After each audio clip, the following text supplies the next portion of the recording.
मुजफ्फरपुर के बनारस बैंक चौक स्थित में RY हॉस्पिटल के बहुत प्रसिद्ध हॉस्पिटल है और बहुत दिक्कतें केसेस को आप लोग ने ठीक किया है और जागरूकता भी करते रहते हैं।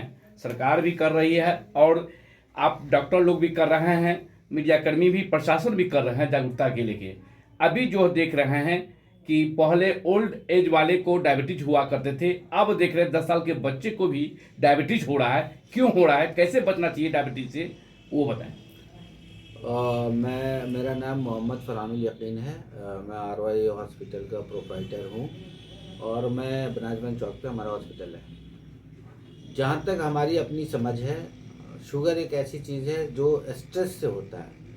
पहले जब 10 साल पहले 200 यूनिट तक भी कंपनी मानती थी कि शुगर नहीं है, लेकिन WHO ने इसको 200 की जगह पे 150 तक ले आया। अब ये 140 से एबव होता है तो इट मीन्स आपको शुगर डायबिटिक हो गया। डायबिटिक के हमारी समझ से जो मैक्सिमम है वो आज की डेट में जंक फूड और दूसरा आपको जो हम लोगों को स्ट्रेस है।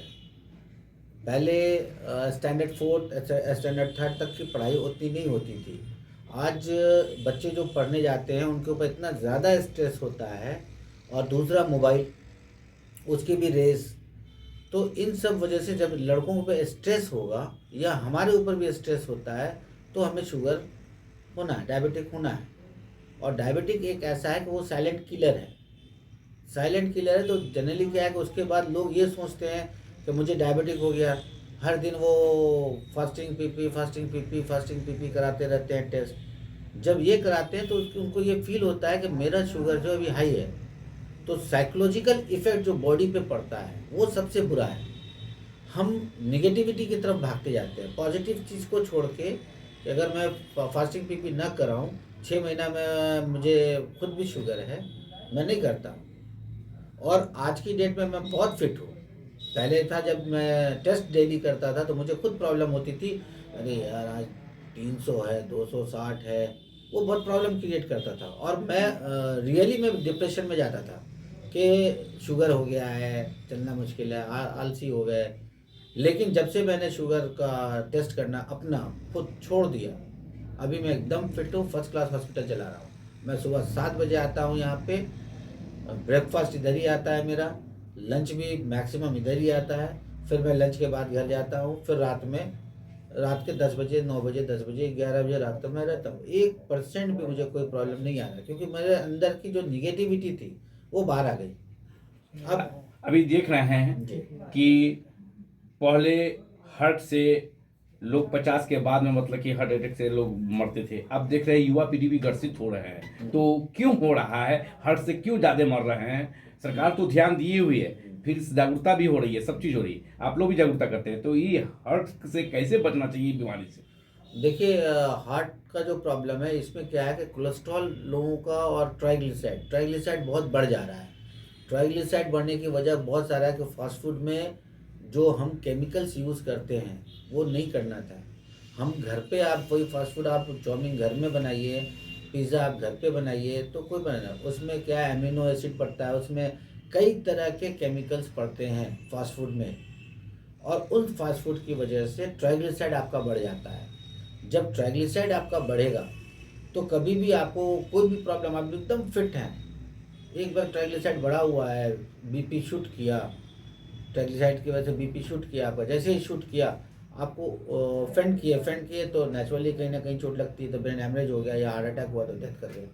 तो ट्राइग्लिसराइड लोगों को अभी अपना कंट्रोल करना पड़ेगा। अगर कंट्रोल करते हैं यंगर्स तो हमारी समझ से हार्ट अटैक जो अभी हो रहा है, यंगेस्ट जो यंग लड़के हैं उनको, वो आपको उसमें बेनिफिट मिल जाएगा। अभी देख रहे हैं युवा पीढ़ी में टेंशनलाइज ज्यादा हो रहा है और लोग भूलने की बीमारी अधिक बढ़ रही है। उसकी वजह मेमोरी, ये आपको मोबाइल है, मोबाइल का जो रेज है वो सबसे ज़्यादा डैमेज कर रहा है लोगों को।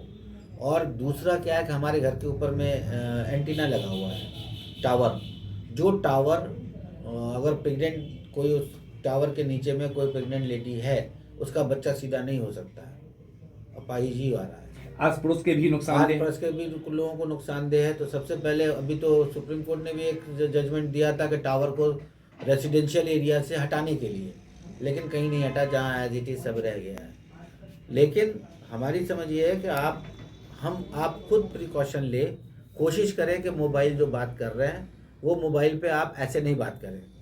लोग आजकल एक ईयरफोन लगा लेते हैं या बटन लगा लेते हैं, कुछ भी कान में लगाए तो रेस डबल पड़ रहा है। सबसे ज़्यादा इफेक्ट यहीं पड़ रहा है, हमारे ब्रेन पे पड़ रहा है। जो लोग केयर नहीं कर रहे हैं, लोगों को ये देखना होगा। अगर आप बात भी कर रहे हैं, मोबाइल रखते हैं लोग ऊपर के पॉकेट में रखते हैं हार्ट के पास, तो रेस तो यही आ रहा है ना। रेस को क्या मालूम कि आपके नीचे हार्ट है, वो तो रेस तो आपको डैमेज करेगा ही करेगा। तो लोग को कोशिश ये करना चाहिए कि मैक्सिमम मोबाइल को अपने से दूर रखें। मैं कभी बात नहीं करता हूँ मोबाइल को पास में कान में लगा के, मैं हैंड फ्री करके बात करता हूँ। इवन कॉन्फिडेंशियल बात भी होता है तो लोग को बाहर करते हैं, फिर भी हम हैंड फ्री करके बात करते हैं। कई लोग मुझे दोस्तों ने हमें कई बार समझाया भी, तुम यार हैंड फ्री करते हो, कुछ उधर पर बातें होती हैं, तुम जाले हैंड फ्री करते हो।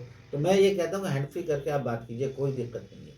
हाँ, मार्केट में मतलब केमिकल युक्त मतलब कि रंग लोग लगाते हैं, लोग चेहरा पर लगाते हैं, सब चीज करते हैं, उससे चेहरा मतलब कि खराब हो जाते हैं। खासकर अक्सर लोगों से क्या अपील करना चाहिए खासकर? देखिए, होली ऐसा त्यौहार है कि उसमें कुछ चीज़ें ऐसी हैं जिसकी वजह से लोग को ध्यान नहीं रह पाता कि हम क्या कर रहे हैं। और जो हम अभी यूज़ कर रहे हैं वो है आपको चाइनीज़ मटेरियल। चाइनीज़ मटेरियल में जो केमिकल है, वो केमिकल आप चेहरे पे लगाएंगे, रंग जो लगाते हैं वो रंग से आपका चेहरा ख़राब हो जाता है। रियल में अबीर से खेलना चाहिए। अबीर हमारे पास पहले के ज़माने में लोग घर में बनाते थे अबीर।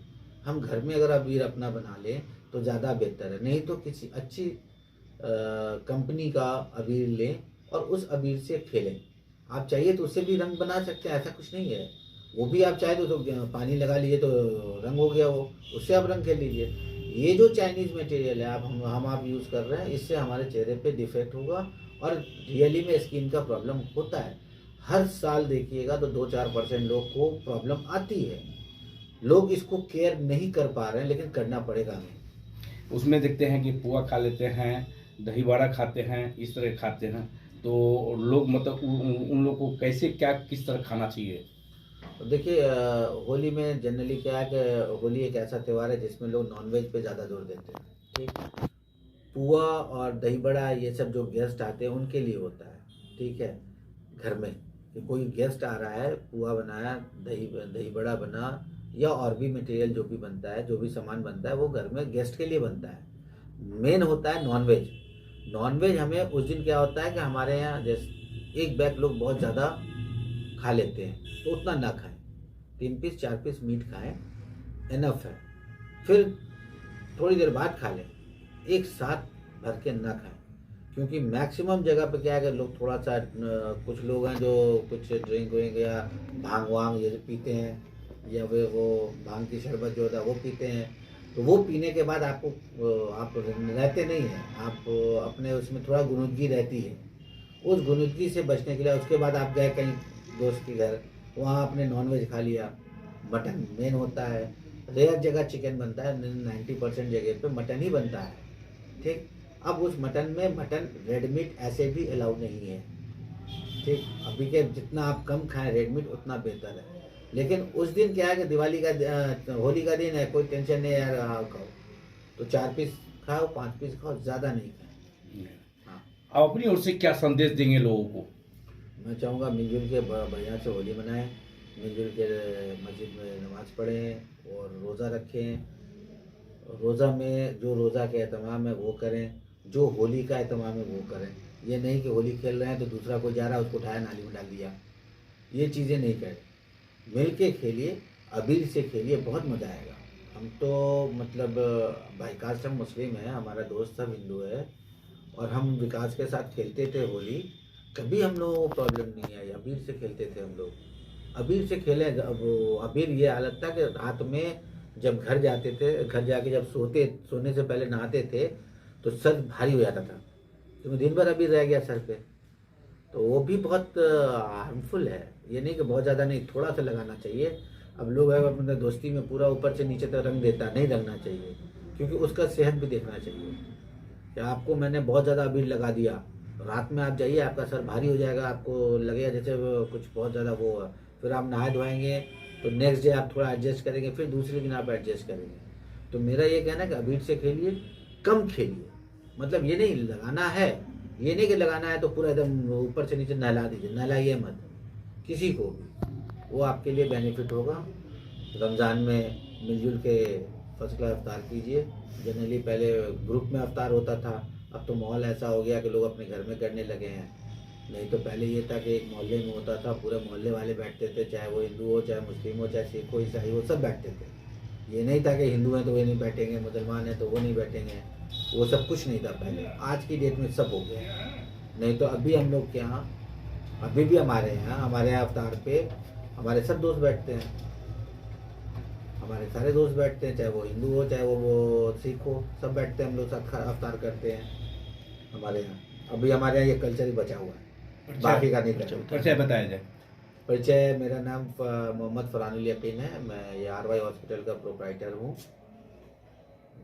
नशीला पदार्थ खा लेते हैं हाँ। और सरकार के थोड़ा से मतलब कि प्रतिबंध है, सब कुछ है, फिर भी मतलब कि वो लोग चुप चोरी से मतलब खा लेते हैं। प्रशासन भी पूरा जागरूकता कर रहा है, सारा चीजें है। और ये तरह तरह के जो नशीला पदार्थ खा रहे हैं, युवा पीढ़ी बर्बाद हो रहा है, लोग अपने सेहत पर ध्यान नहीं दे रहे हैं। उन लोगों से क्या अपील करना चाहेंगे? मैं उन लोगों से ये अपील करूंगा, सबसे पहले कि गार्जियंस के ऊपर अपील करेंगे, कोशिश करें कि बच्चे शाम के बाद बाहर ना निकलें। पहला, अगर वो ऑब्जेक्शन अपने घर पे लगाते हैं अपने बच्चे पे कि वो घर से बाहर शाम के बाद ना निकलें, 90% खराबियाँ आपको शाम के बाद ही है। उसके बाद जो लोग आते हैं दिन में, अब हमारी आपकी संगत हो गई रात की, ठीक है, मैं रात में निकला, उधर गया और थोड़ा सा वो नहीं हुआ तो वाइटनर ले लिया, नहीं हुआ तो वो क्या सोल्यूशन ले लिया, कुछ नहीं मिला तो वही कर लिया, उसकी वजह से सबसे ज़्यादा प्रॉब्लम है। और इसके ऊपर में कहीं से कोई इंस्ट्रक्शंस नहीं आते हैं।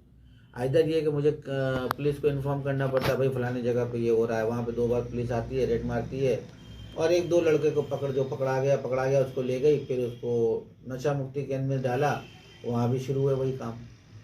तो हमें कोशिश करना ये होगा कि हम अपने बच्चों को 90% कोशिश ये करें कि उनकी संगत कैसी है, कहाँ जा रहे हैं, उन पर नज़र रखनी होगी खुद। अदरवाइज ये बच्चे हैं, 4 लोग मिलेंगे, 2 बहकाएगा, 1 बहकेगा, उसके साथ में सारे लड़के बर्बाद हो गए। अभी कल से रमज़ान स्टार्ट हो रहा है, आज सेहरी खाएंगे लोग और कल से रोज़ा रहेंगे। उस रोज़ा में मतलब कि कैसे बरतना चाहिए, क्या खान पीन करना चाहिए, लोग खान पीन नहीं समझ पा रहे हैं लोग, और उसके लेके आप लोग भी जागरूकता करते रहते हैं, शिविर लगा के जागरूकता करते रहते हैं। तो उसके लेके आम जनता से और ख़ास करके निवेदन क्या करना है, क्या मतलब सुझाव देंगे अपनी तरफ से? देखिए, रमज़ान का आज से ही शुरू है, आज शाम से ही हमारे यहाँ, मतलब उर्दू तारीख के हिसाब से आज शाम मगरिब के बाद जो है 1 तारीख शुरू हो जाती है। मगरिब बाद मतलब शाम की जो नमाज होती है उसके बाद 1 तारीख शुरू हो जाती है। 1 तारीख शाम से ही है, तो आज से हमारे यहाँ तरावी शुरू हो जाएगी। रोज़ा का प्रक्रिया आज से ही शुरू है। कल जैसे सेहरी है सुबह में, तो कोशिश ये करना चाहिए लोगों को कि सेहरी में जब करने जा रहे हैं तो फ्रेश होके ही ब्रश करें, टॉयलेट जाएं, फ्रेश हों, ब्रश करें, देन उसके बाद कुछ खाएं और नमाज़ पढ़ के जो सोना होना है तो सो लें। फिर शाम में अफ्तार जब करें तो कोशिश करें सबसे पहले कि 1 गिलास नींबू पानी, जो नींबू का शरबत होता है, वो पिए। वो पीने से क्या है, बॉडी अगर दिन भर में डीऑक्सीडाइड हो रहा है तो उसको वो कंट्रोल कर लेता है नींबू पानी। जैसे आप गर्मी में बहुत ज़्यादा परेशान होते हैं, बहुत पसीना चल रहा है, तो आपके बॉडी से नमक निकल गया। जब नमक आपके बॉडी से निकल गया तो आप क्या करते हैं, इलेक्ट्रल पीते हैं या नींबू पानी पी लेते हैं रास्ते में, तो फिर आप एडजस्ट करते हैं। तो कोशिश ये करना चाहिए कि जब अफ्तार आप शुरू करें तो फर्स्ट ऑफ ऑल जो खजूर खाते हैं खजूर खाएं। खजूर में भी बहुत सारी बेनिफिट है जिसका आपको फ़ायदा मिलता है, प्लस आपको ये नींबू पानी से बेनिफिट मिलेगा। उसके बाद थोड़ा खाएं, पूरा नहीं खाएं। ये नहीं कि अब खाने बैठे हैं, अब दस्तरखान बिछा है तो खाना शुरू कर दिया, वो नहीं, थोड़ा खाएं। थोड़ा खाने के बाद फिर नमाज़ पढ़ लें, मगरिब की नमाज़ पढ़ के फिर उसके बाद बैठ के खाएं, तो उनको कभी प्रॉब्लम नहीं आएगी। रात में तरावी के बाद जब वो खाना खाते हैं, रात के 10-11 बजे रात में, 12 बजे रात में, जब भी खाते हैं, अलग अलग लोगों का अलग अलग शेड्यूल है। कोई नमाज के बाद आए तुरंत खा लिए, कोई घर आए बैठे चाय वाय पिए फिर खाना खाए। इस तरह से लोगों का शेड्यूल डिस्टर्ब होता है रात में। तो रात में जब आप खाना खा रहे हैं तो कोशिश ये करना चाहिए हेवी नहीं खाएं, हल्का खाएं, क्योंकि अफ्तार आप करके आए हैं 4 घंटे पहले, 4 घंटे में खाना आपका लगभग पच जाता है। लेकिन आप उसके बाद आपका क्या है कि अब आप खाना खा रहे हैं, खाना अगर आप हेवी खा लेते हैं तो नेक्स्ट डे मॉर्निंग में आप फ्रेश नहीं हो पाते हैं। जब फ्रेश नहीं हो पाएंगे तो दूसरा दिन तीसरा दिन हेवी खाने से आपको प्रॉब्लम ये आएगी कि आपका बॉडी ज़्यादा, आपको लूज मोशन शुरू हो गया तो पता चला कि आपका रोज़ा छूट गया, आपकी तबीयत ख़राब हो जाएगी, बहुत सारी प्रॉब्लम आएगी। तो कोशिश ये करना है कि हमेशा इस्लाम में ये कहा भी गया है एक लुकमा कम खाओ। तो हम अफ्तार जब शुरू करें तो अफ्तार में थोड़ा खा लें, थोड़ा खा के फिर नमाज़ पढ़ें, नमाज़ पढ़ के फिर उसके बाद अफ्तार आप फिर कर लीजिए, फिर चाय वाय पीजिए और अपना तरावी पढ़ने या जहाँ जो काम है वो कीजिए। कोशिश ये करना चाहिए लोगों को, तो इससे कभी प्रॉब्लम नहीं आएगी। आपको एक बैग आप खा लिए बहुत ज़्यादा खाइएगा, हैबिट है नहीं आपको, बहुत ज़्यादा खा लिया आप गर्दन तक, तो नेचुरली है कि थोड़ी देर के बाद आपको वोमिटिंग हो जाएगा। वोमिटिंग हुआ तो फिर आपने एक दवा खा ली, वो दवा का साइड इफेक्ट आपको दिखता नहीं है, दवा खा लिया फिर वोमिटिंग हो गया, पता चला किसी को लूज मोशन शुरू हो गया, तो आपको आरएल चढ़ रहा है, पानी चढ़ रहा है, क्या फ़ायदा। तो कंट्रोल में खाइए, स्टेप बाय स्टेप जो है देख के खाइए, जो बॉडी को आपको बेनिफिट हो। मैक्सिमम लोग प्रोटीन खाते हैं, केला खाते हैं, आयरन मिल जाता है, प्रोटीन खाते हैं, चना वना ये सब। अभी होली पर्व भी आ रहा है।